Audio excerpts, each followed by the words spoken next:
সম্মানিত দর্শক মণ্ডলী, বাংলাদেশ টেলিভিশন চট্টগ্রাম কেন্দ্রের নিয়মিত আয়োজন গোলপাহাড়ের আড্ডায় আপনাদের স্বাগত।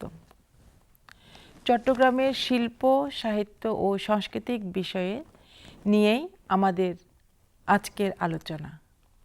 আজ আমাদের সাথে আছেন দুইজন বহুমাত্রিক ব্যক্তি, যাদের নতুন করে পরিচয় করিয়ে দেওয়ার প্রয়োজন পড়ে না। আমাদের সাথে আছেন শিক্ষাবিদ, সমাজকর্মী দিলরুবা আহমেদ, আছেন সাংবাদিক, সমাজকর্মী এবং শিক্ষাবিদ জনাব ওসমান গনি মনসুর। স্বাগতম আপনাদের দুজনকেই আমাদের স্টুডিওতে। আপনাদের কাছে আমার জানতে চাওয়া, জীবনের দীর্ঘ পথ পেরিয়ে আজ এখানে বসে নিজেদের কিভাবে পরিচয় দিতে ভালো লাগে, দুজনকেই জিজ্ঞেস করছি। বেশ অনেকটা পথই চলে এসেছি। জীবন আরম্ভ করেছি খুব ছোটবেলা থেকেই বলতে গেলে চট্টগ্রামে, বলতে গেলে বাংলাদেশে প্রথম ইংলিশ মিডিয়াম স্কুল স্থাপিত করি 1974 সালে আফটার লিবারেশন। কারণ তখন দেখলাম যে একদম ইংলিশ মিডিয়াম স্কুল সব বন্ধ হয়ে গেছে, অনেকে আমরা সব হতাশ ফিল করছি। তখন আমি আরম্ভ করলাম একটা ছোট্ট প্রাইমারি স্কুল নিয়ে। সেই স্কুল আজকে 51 বছর।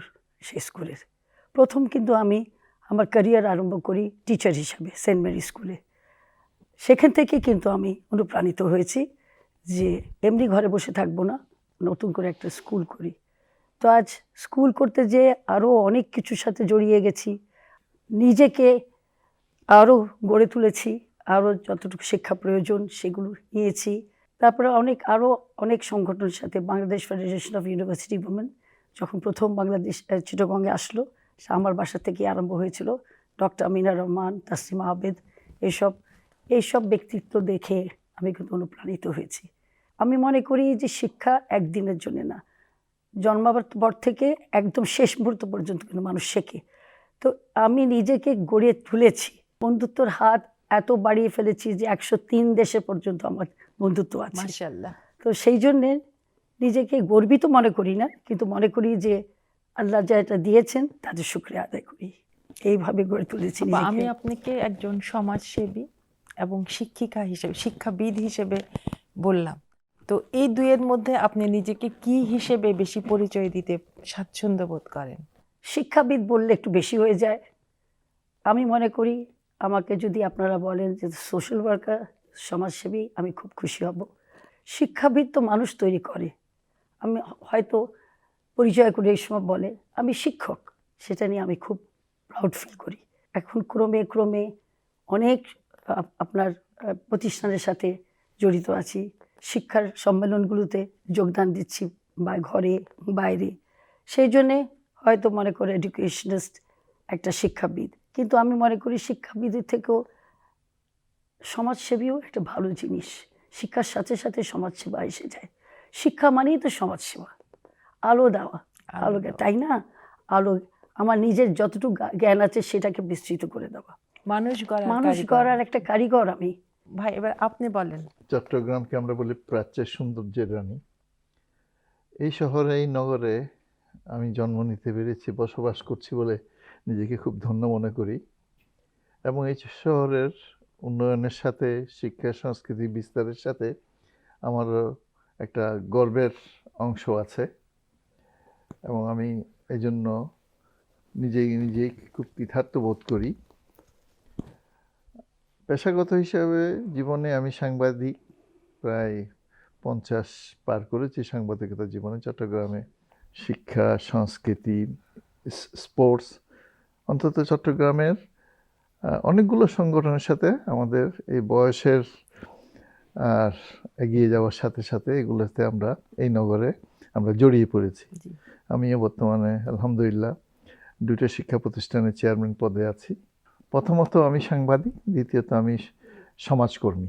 আপনাদের দুজনের কাছে আমার আরেকটা প্রশ্ন, শিল্প, সাহিত্য, সংস্কৃতি, শিক্ষা এবং সাংবাদিকতা, এই তিনটা স্তম্ভ যদি শক্ত না হয় একটা শহর এগিয়ে যেতে পারে না। চট্টগ্রাম বর্তমান যে অবস্থায় আছে, এখানে চট্টগ্রামকে এগিয়ে নিয়ে যেতে এই স্তম্ভগুলিকে আরো শক্ত করার জন্য কি করা প্রয়োজন বলে আপনারা মনে করছেন? যে শিক্ষা হচ্ছে মানুষের উন্মেষের, মানুষ গড়ার একটা ভিত্তি। মানুষের চিন্তা বাড়ায়, মানুষের দক্ষতা বাড়ায়, মানুষের ভিশন বাড়ায়। সংস্কৃতি হচ্ছে মানুষকে সুন্দর করে, মানুষের মধ্যে মনন সৃষ্টি করে। এবং সাংবাদিকতায় এই দুটোরই একটা সংমিশ্রণ বলতে পারেন, একটা পাথ ফাইন্ডার, পথ দেখায় এবং একটা তৃতীয় নয়ন দিয়ে জিনিসগুলোকে বিশ্লেষণ করে এবং মানুষকে গাইড করে। সেই দিক থেকে যে কোনো শহরের উন্নয়নের পিছনে বা অগ্রগতির পিছনে শিক্ষাকে প্রথমে রাখলে সংস্কৃতিকে অবশ্যই সেকেন্ড রাখতে হবে, এবং দুটোরই মেলবন্ধন হচ্ছে সাংবাদিকতা। এইগুলো এখন আমাদের বর্তমান চট্টগ্রামের এগুলি কি অবস্থায় আছে এবং এগুলিকে আরেকটু স্ট্রং করতে? জীবন এগুচ্ছে, এটা বলতে দ্বিধা নাই। ধীরে ধীরে এগুচ্ছে, সব কিছুতেই এগুচ্ছে। আপনি জানেন সাংবাদিকতা শুরু হয়েছে কোত্থেকে? সাংবাদিকতা শুরু হয়েছে মিশনারির কাছ থেকে। মিশনারি মানে কি? স্বার্থের ঊর্ধ্বে কাজ করা, সমাজসেবা, নিঃস্বার্থে কাজ করা। মিশনারি থেকেই মিশনারি হচ্ছে যে জনগণের, দুঃখী মানুষের অভাব অনটন সমস্যা সরকারকে বা যারা ডিসিশন মেকার তাদেরকে জানানো, তাদের সিদ্ধান্ত, তাদের কর্মকাণ্ড জনগণকে অবহিত করা। This is the missionary work, এবং স্বার্থহীন ছাড়া। এবং সেজন্য এটাকে বলে মিডিয়া, উই মিডিয়েট। সাংবাদিকতাকে বলে মিডিয়া। মিডিয়া কেন বলে? অনেকে বলে মিডিয়া। মিডিয়া হচ্ছে আমরা মিডিয়েট করি সরকার এবং ডিসিশন মেকার, জনগণ এবং মধ্যে একটা মিডিয়েট করি। তো সাংবাদিকতা সেক্ষেত্রে একটা প্রচণ্ড ভূমিকা রাখতে পারে, কিন্তু এখনো পর্যন্ত আমরা সেই মানে এগিয়ে যেতে পারিনি। তবে আমি আশাবাদী, আমি খুব পজিটিভভাবেই চিন্তা করি, এবং আমরা অনেক দূরে গিয়েছি। আপা, আমাদের চট্টগ্রামকে এগিয়ে নিতে এই শক্তিশালী স্তম্ভগুলিকে আরো কিভাবে মানে স্ট্রং করা জরুরি? এই তিনটে কিন্তু খুবই প্রয়োজনীয় জিনিস।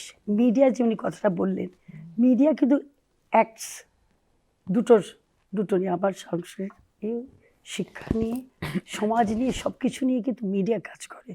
এবং আমি মনে করি যে শুধু মিডিয়া না, শুধু আমরা না, প্রত্যেকটা নাগরিককে এগিয়ে আসতে হবে, সচেতনতা বাড়াতে হবে, নাগরিক সচেতনতা সেটা বাড়াতে হবে। এটা না বাড়ালে কিছুই হবে না। যতই আমরা চেষ্টা করি না, যতক্ষণ না একটা শিক্ষিত সমাজ গড়ে তুলতে পারি, ততক্ষণ কিন্তু কিছুই জায়গা পাবে না, সব কিছু উপরে উপরে হবে। আপা, আমি আপনার কাছে জানতে চাই, একজন শিক্ষাবিদ হিসেবে আপনি চট্টগ্রামের এই সাংস্কৃতিক ঐতিহ্যটাকে কিভাবে দেখছেন? আমি নিজে কিন্তু খুব ভালোবাসি সংস্কৃতি ভালোবাসি, কারণ একটা মানুষের ইমোশন, আমরা শিক্ষাবিদ বলেন, শিক্ষক বলেন, যাই করেন, কিন্তু আমরা যদি এই জিনিসটাকে গড়ে তুলতে না পারি, আমার স্কুল, আমি কিন্তু গর্বের সাথে বলতে পারবো, ছোট্ট ক্লাস থেকে কিন্তু আমরা তাদেরকে শেখাই নাচ, গান, আবৃত্তি, কিছু বলতে, লেন্ড ইয়োর ভয়েস, ছোটো বাচ্চাদেরকে বলি, ওদের কি তাদের ফিলিংস, এবং প্রত্যেকটা দিবসগুলো আমরা সুন্দর করে পালন করি স্কুলে। তো আমি মনে করি একজন শিক্ষাবিদ হতে হবে না, একজন শিক্ষক, ঘর থেকেই কিন্তু শিক্ষা আরম্ভ হয়ে যাচ্ছে। মাও কিন্তু একজন শিক্ষক। তারা যখন স্কুলে আসছে, আমরা তাদেরকে নিয়ে ভালোভাবে, দেখেন একটা গ্রুপ আসছে আমাদের কাছে, সেই গ্রুপকে আমরা ট্রেন করতে পারি, তাদের যেন ইন্টারেস্টটা গড়ে আমাদের সাংস্কৃতিক। কেন আমরা বাঙালিরা, আমি যেটা বলবো, এবং চিটাগংকে আমি বলবো ভেরি রিচ ইন কালচার। আমাদের চিটাগং শহরে দেখেন মিশ্রিত শহর, কিন্তু পাহাড়, নদী, চিটাগংয়ের বাইরেই আমাদের বিচ, যেটা নিয়ে আমরা গর্ব করি। তারপরে আমাদের ট্রাইবসও আলাদা, প্রত্যেকটা ট্রাইব কিন্তু তাদের সাথে যদি আমরা মেলামেশি করি, আমরা অনেক কিছু তাদের থেকে শিখতে পারি। তারাও কিন্তু তাদের কালচারটাকে তুলে রাখছে। আমাদের কালচারটা কি আমাদের তুলে রাখতে হবে, শুধু শিক্ষার নয়, এই আগেন অ্যাওয়ারনেস আসে এখানে। আপনি তো একটা ইংলিশ মিডিয়াম স্কুলে আছেন, Yes. এবং আপনার অবদান চট্টগ্রামে অনেক বেশি। Thank you. সেই হিসেবে আপা, আপনি চট্টগ্রাম তথা সমগ্র বাংলাদেশের শিক্ষা ব্যবস্থার যে ঘাটতি আছে সেটাকে কিভাবে দেখছেন?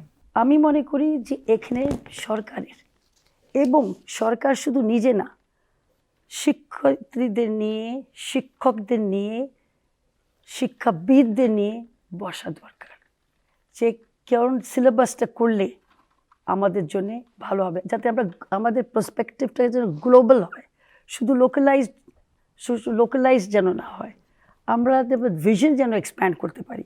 তাহলে সিলেবাসটাকে কিন্তু কারিকুলামটাকে রিভাইজ করতে হবে। এখন কারিকুলামটা খুব উইক কারিকুলাম। এইসব যখন আমরা বই পড়ি, জার্নালসগুলি পড়ি ইংলিশের, আমরা দেখি যে বাংলাদেশের শিক্ষা মান এত নিচে যে নিজেই লজ্জা পাই যে তাহলে আমরা কোথায়? O level, A level is not education, ওটা করে খুব একটা হবে না। আমার তো নিচের থেকে সব লেভেলে, আমাদের হাজব্যান্ডরা কিন্তু ইংলিশ মিডিয়াম স্কুলে পড়েনি, তারা বাংলা স্কুলে পড়েছেন এবং তারা ডাক্তার, ইঞ্জিনিয়ার, সিভিল সার্ভিস সব কিছু হয়েছে। এখনকার বাচ্চারা শর্টকাট টু সাকসেস, কারণ তাদেরকে সেইভাবে গড়ছি না আমরা, সিলেবাসটা সেরকম হচ্ছে না। আপনার কাছে জানতে চাই, আপনি তো বাংলাদেশের সাংবাদিকতার সাথে যুক্ত আছেন অনেক দিন ধরেই, দেশের স্থানীয় এবং রাষ্ট্রীয় পর্যায়ে অনেক পত্রিকার সাথে ছিলেন, বিশেষ করে ইত্তেফাকের সাথে। তো এই সময় এসে আপনার কি হয়, চট্টগ্রামের সাংবাদিকতার অবস্থাটা কেমন মনে হচ্ছে? সেই ব্রিটিশ পিরিয়ডেই এখানে কিন্তু সাংবাদিকতার চর্চা হয়ে এসেছিল। এখানকার প্রথম যে পত্রিকা ছিল সেটার নাম পঞ্চজন্য। তারপর অনেকগুলো পত্রিকা হয়েছে।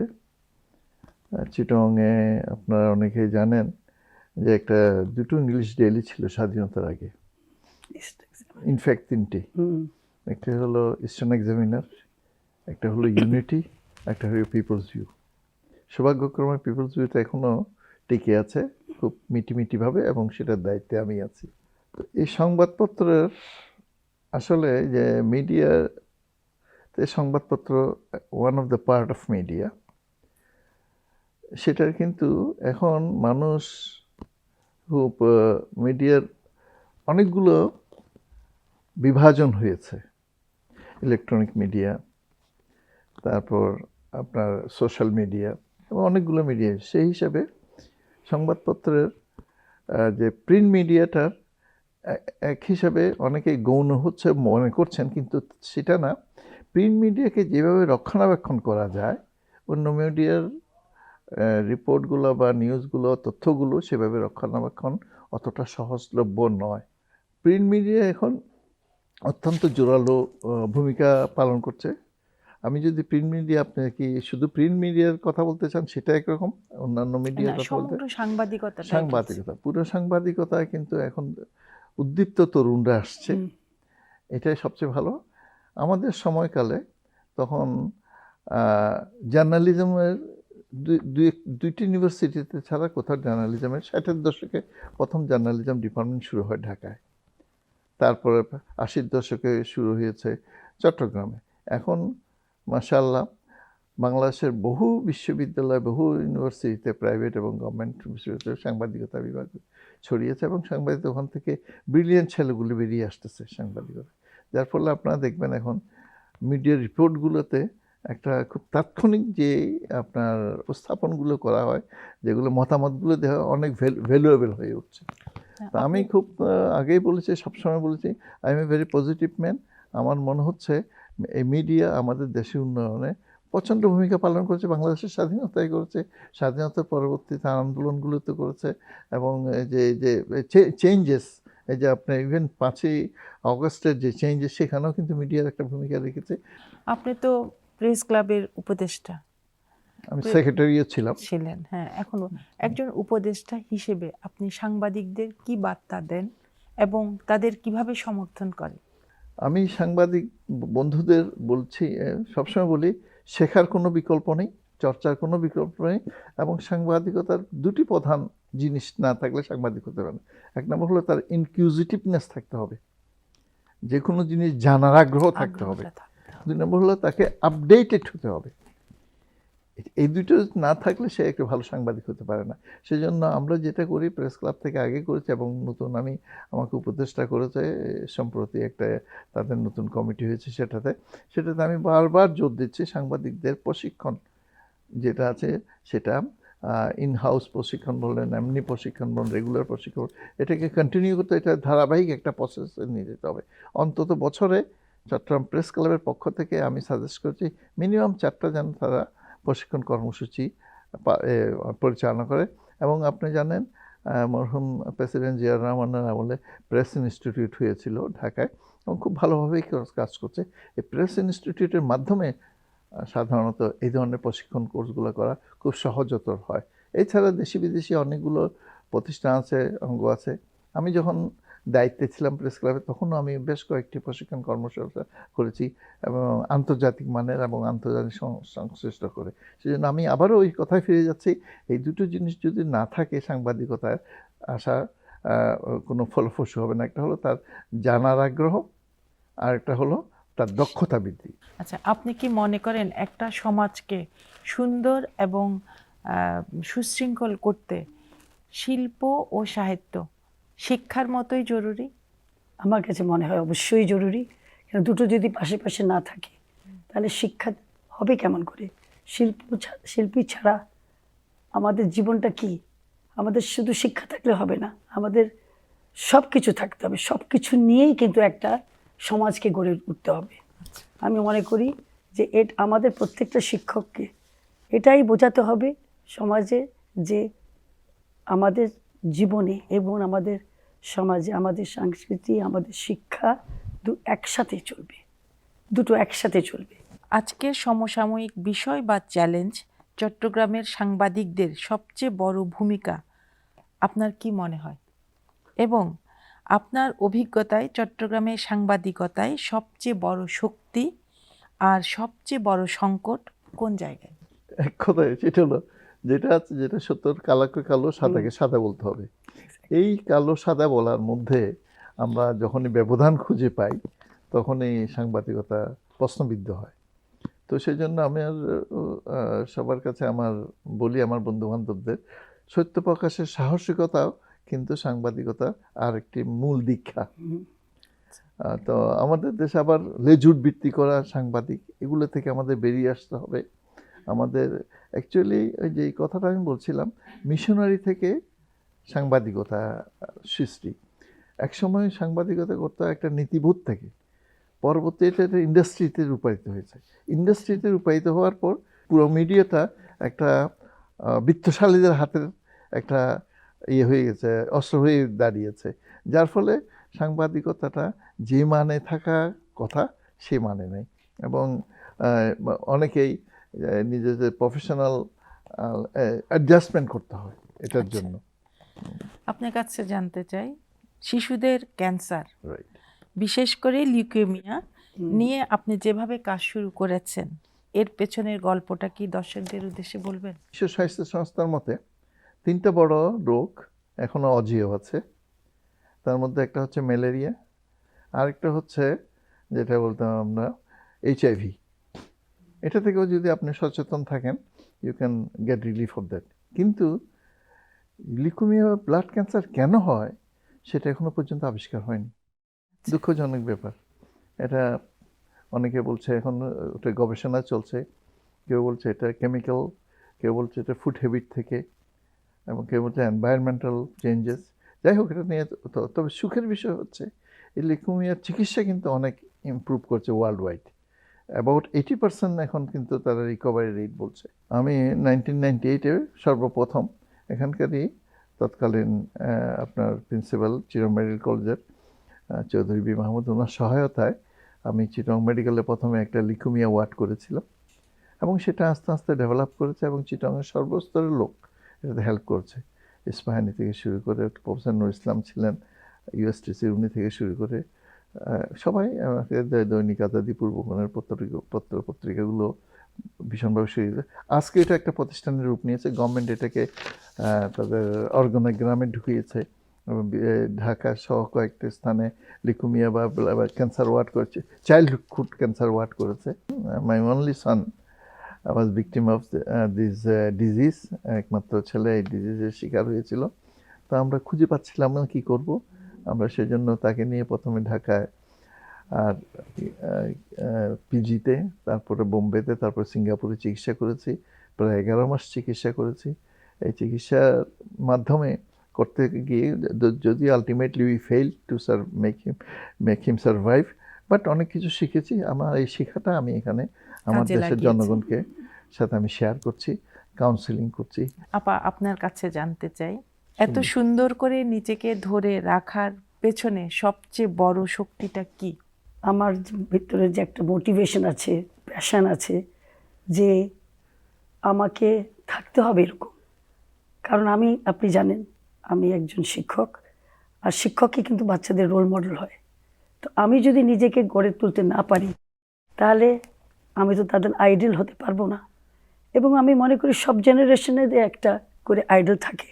আমারও যেমন আইডল ছিল। আমি যেমন কত ব্যক্তিত্ব সব গেছেন আমাদের হাত দিয়ে, আমার আম্মাদের সময়কার থেকে তাদেরকে দেখতাম কি এলিগেন্ট কথাবার্তায়, সব দিক দিয়ে তাদের সাজ পোশাক একরকম ছিল। এখন আমাকেও মডার্ন হতে হবে। আমি স্কুলে যখন আছি, ছোট ছোট বাচ্চাদের সাথে ওইভাবেই আমাকে চলতে হবে। তারা চাইবে যে তাদের টিচাররা তার সাথে একটু খেলুক, নাচুক, সব কিছু করে। এই বাচ্চারাই কিন্তু আমাকে এরকম রেখেছে। এবং সমাজের কাছেও আমি মনে করি যে আমি একজন প্রিন্সিপাল, আমার স্মার্টনেস কি, সৌন্দর্য কি, সেটা প্রথম না, আমাকে চলতে হবে সেইভাবে যাতে মানুষ আমার প্রতি তাদের একটা আগ্রহ প্রকাশ করে, হ্যাঁ, তারা যেন আকৃষ্ট ইন্সপায়ার্ড হয়। হয়, তারা যেন ইন্সপায়ার্ড হয়, যেন না একজন শিক্ষক হলেও, একজন সমাজ সেবিক হলেও এইভাবে চলা উচিত। আপনাদের দুজনকেই ধন্যবাদ আমাদের অনুষ্ঠানে এসে আমাদের সমৃদ্ধ করার জন্য। দর্শক মণ্ডলী, আমাদের গোলপাহাড়ের আড্ডা আজ এখানে এতটুকু। আগামীতে আবার দেখা হবে নতুন কোনো অতিথিদের সাথে। আল্লাহ হাফেজ।